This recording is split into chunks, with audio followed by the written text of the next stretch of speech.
찬송가 171장입니다.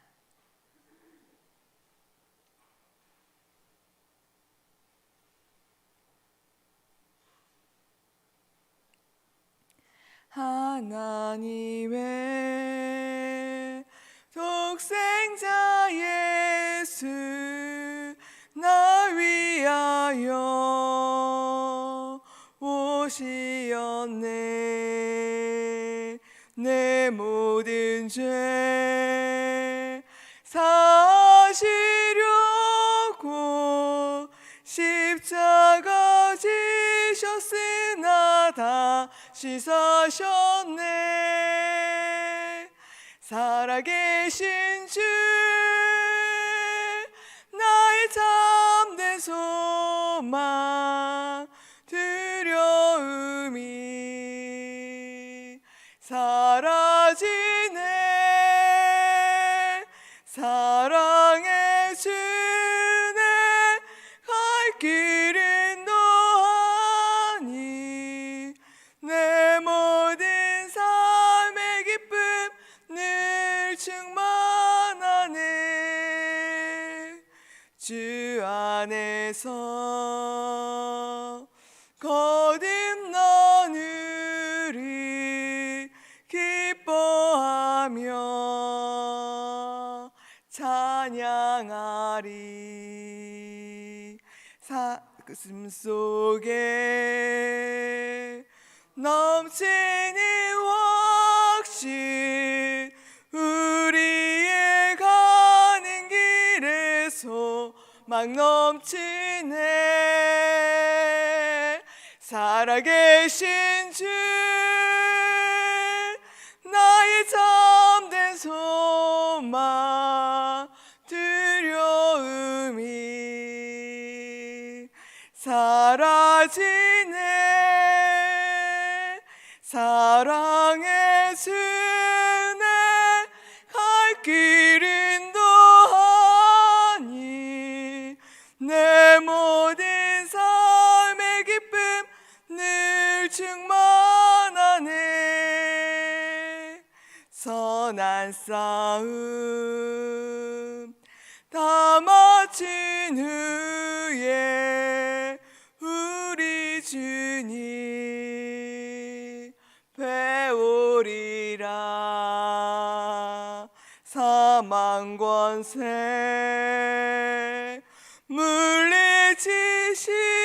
물리치시고 주님이 다스리니 영광 넘치네. 살아계신 주 나의 참된 소망 두려움이 사라지네. 사랑의 주네 갈 길은 너하니 내 모든 삶의 기쁨 늘 충만하네. 아멘. 함께 나눌 말씀 마태복음 22장입니다. 마태복음 22장 23절부터 33절까지 말씀 교독하신 후에 마지막 절은 함께 읽겠습니다. 23절입니다. 부활이 없다 하는 사두개인들이 그날 예수께 와서 물어 이르되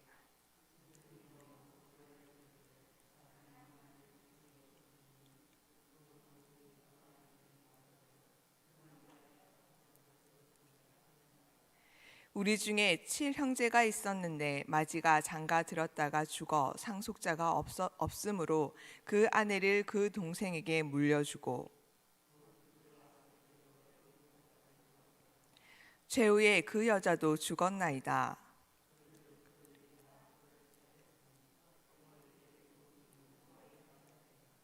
예수께서 대답하여 이르시되 너희가 성경도 하나님의 능력도 알지 못하는 고로 오해하였도다.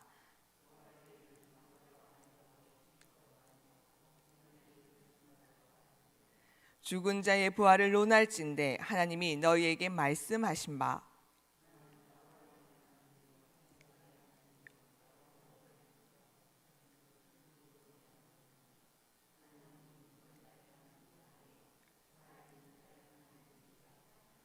무리가 듣고 그의 가르침에 놀라더라. 아멘.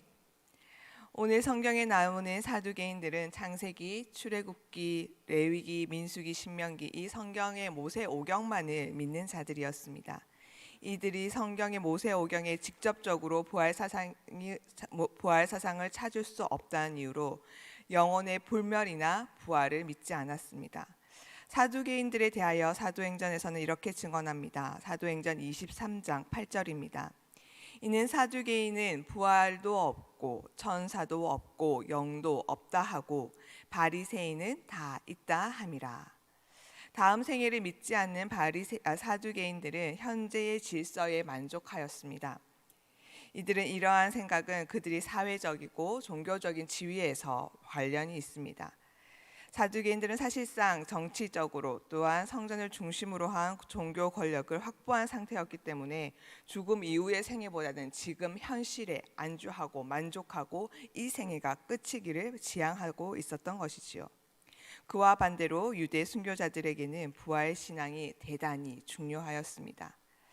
바리새인들과 헤롯의 사람들이 예수와의 논쟁에서 물러난 그날에 사두개인들은 신학적인 이슈를 예수께 가지고 와서 물었습니다. 23절입니다. 부활이 없다 하는 사두개인들이 그날 예수께 와서 물어 이르되. 사두개인들은 예수께서 바리새파 사람처럼 부활을 믿고 있다는 사실을 이미 알고 있었습니다. 부활이나 천사를 믿지 않는 이들에게 부활이 성경에 근거를 두지 않는 교리고 이성적으로도 성립될 수 없다는 것을 예수께 주장하기 위하여 이들이 찾아옵니다. 그래서 한 예를 가지고 묻습니다. 어떤 남자가 대를 이을 자녀를 남기지 않고 죽으면 그의 형제들이 남은 아내와 결혼을 해서 자손을 세워야 한다는 모세의 그 기록을 언급합니다. 그리고 7명의 형제가 1명의 여자와 결혼한 예를 듭니다. 장남이 죽고 차남부터 7째 형제까지 형수와 결혼을 했지만 모두 자녀를 남기지 않고 죽고 말았고 결국 여자도 죽었습니다. 사두개인들은 부활이 있다면 부활 때에 7 남편 중에 누가 아내의 남편이 되는지 묻습니다. 28절입니다. 그런즉 그들이 다 그를 취하였으니 부활 때에 7 중에 누구의 아내가 되리까? 이것은 철학적인 토론을 하기 좋아하는 이들이 바리새파와 부활을 믿는 자들의 입을 막기 위해 만들었던 수수께끼였던 것 같습니다. 부활 후의 삶이 이 세상에서의 삶과 이어진다면 부활한 그 여인은 근친상간의 죄책을 지든지 그 형제들 중 한 아내로 지목이 되어야 했습니다. 따라서 그 여인이 부활 후에 누구의 아내가 될 것인지 그 대답을 주지 않는다면 부활의 개념은 불합리한 것이라고 이들은 주장하고 있는 것입니다. 또한 이들이 먼저 언급했던 계대 결혼법이 모세의 법인데 만약 모세가 그런 육체의 부활을 믿었다면 율법을 준수했을 때 불합리한 문제가 발생되는 그런 계명을 모세가 명령했을 리가 없다는 것이 이들의 입장이었습니다. 그러므로 부활의 교리는 모세오경을 쓴 모세도 알지 못한 것이고 솔로몬 이후에야 발전되기 시작했다는 것이죠. 이 문제는 과연 실제로 윤리적이고 도덕적인 바리새인들의 입을 막기에 좋은 문제였습니다. 이것은 사람을 만드시고 그 존재와 그 운명을 분명하게 아시는 하나님만이 유일하게 대답할 수 있는 질문입니다. 예수께서는 먼저 사두개인들이 틀렸다고 말씀하십니다. 29절입니다. 예수께서 대답하여 이르시되 너희가 성경도 하나님의 능력도 알지 못하는 고로 오해하였도다. 틀렸다, 오해하였다. 이 동사 플라나오는 양이 길을 헤매는 모습을 묘사하는 것입니다. 그 뜻으로 방황하다, 빗나가다, 헤매다라는 뜻을 갖고 있습니다. 사두개인들은 헤매는 양처럼 성경의 의미를 이해하지 못한 채 지금 헤매고 있는 것이죠. 왜 사두개인들은 부활에 대하여 잘못 해석하고 있을까요? 예수께서는 2가지 이유를 제시하십니다. 첫째는 사두개인들이 성경을 알지 못하기 때문이고 둘째는 하나님의 능력을 알지 못하기 때문입니다. 부활에 대한 불신 때문에 부활 자체에 대한 불신이 아니라 하나님의 능력에 대한 불신으로 이어진 것입니다. 이것은 교만에서부터 나오는 무지였습니다. 성경에 대한 오해는 하나님의 능력에 대한 오해로 이어짐을 우리는 기억해야 합니다. 30절입니다. 부활 때에는 장가도 아니 가고 시집도 아니 가고 하늘에 있는 천사들과 같으니라. 예수는 부활 때 일어나는 두 가지 연결되는 일들을 언급하십니다. 부활 때는 사람들은 결혼을 하지 않고 하늘에 있는 천사들처럼 됩니다. 사두개인들은 천사의 존재를 믿지 않기 때문에 예수님께서 의도적으로 천사처럼 되는 사실과 이 세상 너머의 세계를 강조하시려고 하늘에 있는 천사들을 거론하십니다. 하늘의 천사들처럼 된다는 말은 다니엘 12장 3절에서 나온 표현이라고 볼 수 있습니다. 또한 결혼을 하고 성적인 관계를 맺고 자녀를 출산하고 죽음을 맞이하는 그 일은 이 땅에서 벌어지는 일입니다. 결혼이 땅의 일이며 임시적인 관계라는 사실은 연속성을 강조하는 사두개인들의 질문에 대한 해답이 됩니다. 부활한 사람은 땅에서 살았던 사람과 동일한 인물인 연속성을 갖지만 부활한 사람은 몸은 썩지 않는 몸으로 천상의 존재로 변화될 것이기 때문에 그 사람의 상태는 그 사람의 조건은 달라지게 되는 것이지요. 물론 동일한 인물이라고 해도 새로운 몸으로 갱신될 것이기 때문에 지상에서 가졌던 그 성품이 그대로 유지된다는 것은 아닙니다. 예수님은 죽은 자들의 부활에 대해서 하나님이 말씀하신 것을 읽어보지 못했는지 모르십니다. 31절입니다. 죽은 자의 부활을 논할진대 하나님이 너희에게 말씀하신 바 나는 아브라함의 하나님이요 이삭의 하나님이요 야곱의 하나님이로다 하신 것을 읽어보지 못하였느냐. 읽어보지 못하였느냐라는 말은 마태복음에서 반복되고 있는 표현입니다. 예수께서 의도적으로 상대방에게 도전하실 때 사용되어졌습니다. 29절에 오해하였도다와 비슷한 의미지요.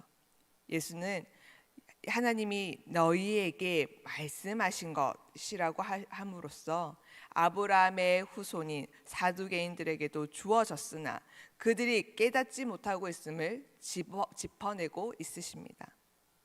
성경에서 하나님의 뜻을 파악하지 못한 사두개인들의 문제는 종교적인 지도자임에도 하나님의 뜻을 알지 못하는 이러한 문제는 어느 신에나 누구에게나 나타날 수 있습니다. 성경도 하나님의 능력도 알지 못하는 일이 성경을 근거로 사람을 인도하는 지도자에게 일어날 수 있음이 이 본문의 논쟁에서 우리는 확인할 수 있습니다. 성경을 바르게 해석하지 못하고 하나님의 능력을 믿지 못하면 하나님의 뜻을 오해하고 잘못된 행위로 이어집니다. 바른 열매를 맺지 못하는 문제는 성경을 바르게 이해하지 못하는 데서 출발할 때가 많이 있습니다.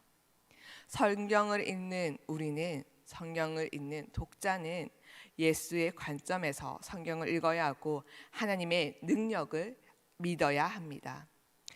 그리고 그 성경을 읽을 때에 하나님께서 깨닫는 지혜들을 더해 주실 것입니다.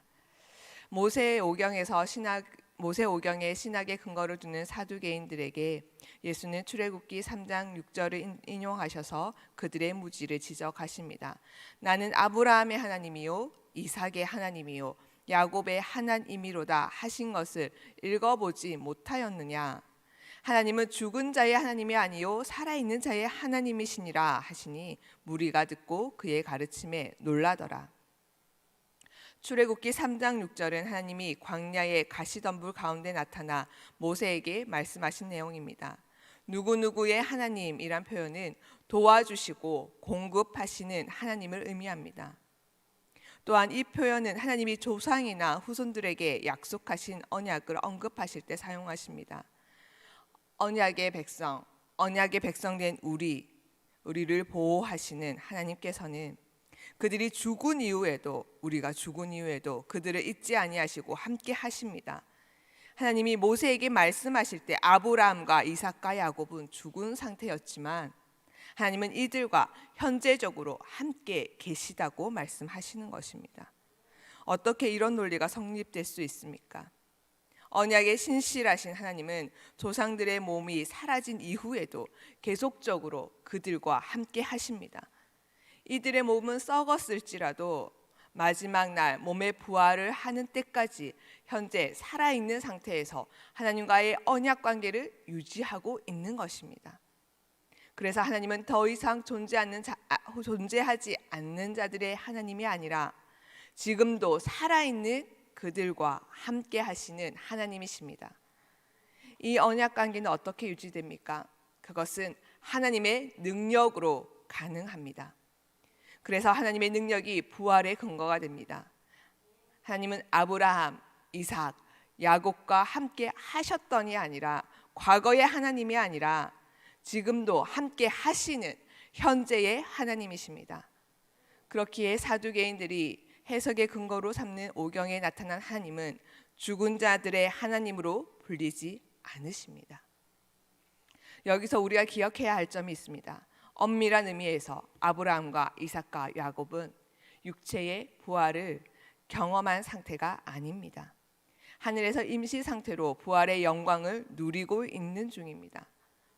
몸의 부활을 경험하게 되는 재림 전까지 의인들은 하늘에서 부활의 상태를 미리 맛보고 있는 것입니다. 다시 말해 역사의 끝에 일어날 부활을 믿는 신앙에는 의인들의 죽음 직후에 하늘에서 경험하는 하나님과 함께하는 삶도 포함되어 있는 것이죠. 따라서 새하늘과 새 땅의 부활과 죽음 직후의 하늘에서의 임시 상태는 서로 다른 개념이 아닌 것입니다. 사두개인들이 하나님의 능력에 대하여 머리로만 믿는 믿음이 아니라 하나님의 인격에 대한 믿음이 있었다면 모세 오경의 창조주 하나님, 첫 창조의 하나님께서 새 하늘과 새 땅을 창조하실 수 있음을, 부활을 이룰 수 있음을 믿을 수 있었을 것입니다. 예수는 부활의 근거를 또한 조상들과 맺은 언약에 대한 하나님의 신실함에 두고 있습니다.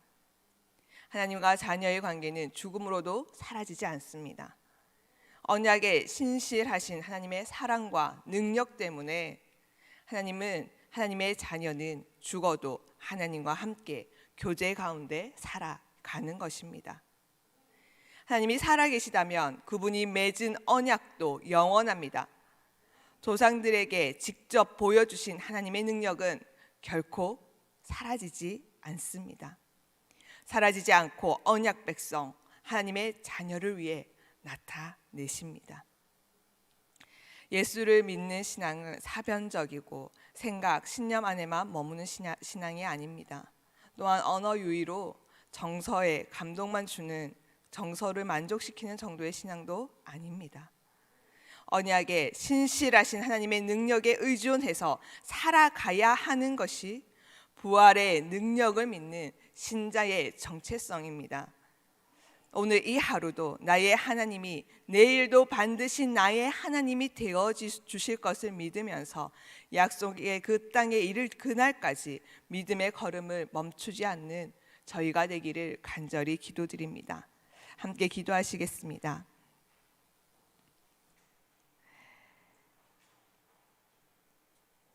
신실하신 하나님을 찬양합니다. 어제도 계셨고 오늘도 계시며 내일도 계시는 우리의 영원한 삶 가운데 함께 하시는 하나님을 찬양합니다. 세상을 창조하시고 부활을 통하여 새 세상을 창조하심을 또한 우리가 믿음으로 고백합니다. 부활을 완성하실 하나님, 오늘도 신실하신 하나님의 그 능력에 의하여 우리가 살아가기를 소망합니다. 우리의 나된 것은 죄악됨과 연약함과 부족함과 무지함밖에 없습니다.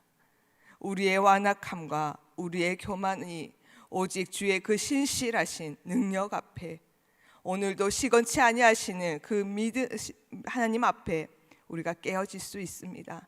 주여 우리를 깨트려 주시옵소서. 주를 더욱 분명하게 더 확실히 믿고 나아가기 원합니다. 하나님의 하나님 되는 것은 오직 주의 은혜이며 우리가 주를 주로 고백하는 것은 주의 은혜입니다. 하나님, 우리의 눈이 더욱 분명히 주를 볼 수 있는 하나님의 능력을 믿음으로 이 세상을 담대히 살아갈 수 있는, 세상 가운데서도 빛과 소금을 그 역할을 감당할 수 있는 주의 백성들 되게 은혜 베풀어 주시옵소서. 주님, 육신이 연약하여 마음이 연약하여 지금 실족되어 있는 자들 주님 만나가시고 위로해 주시고 부활의 하나님이 증거되어지게 하여 주시옵소서. 그 인생의 답이 있는 것이 아니라 신실하신 그 약속을 시건치 아니하시는 그 하나님께 능력이 있으며 위로가 있으며 회복이 있음을 깨닫고 주님 앞에 무릎 꿇게 하여 주시옵소서. 오늘도 그 손발이 되기를 간절히 소망하며 이 모든 건 예수님 이름으로 기도드립니다. 아멘.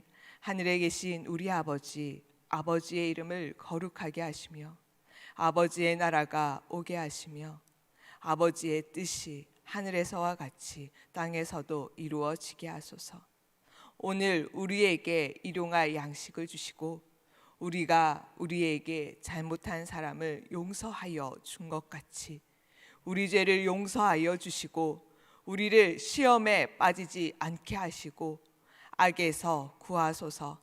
나라와 권능과 영광이 영원히 아버지의 것입니다. 아멘.